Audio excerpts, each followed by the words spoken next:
Syedaralun, jelang Hari Raya Idul Adha, penumpang memadati Terminal Bus Batoh, Banda Aceh.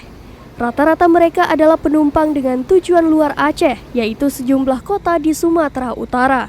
Dibandingkan dengan jelang Hari Raya Idul Fitri, penumpang bus di Terminal Batoh jauh menurun. Hal itu dipengaruhi oleh tidak adanya budaya mudik saat Idul Adha. Apalagi, rata-rata pekerja hanya memiliki libur yang singkat, sehingga penumpang atau pemudik pun didominasi mahasiswa.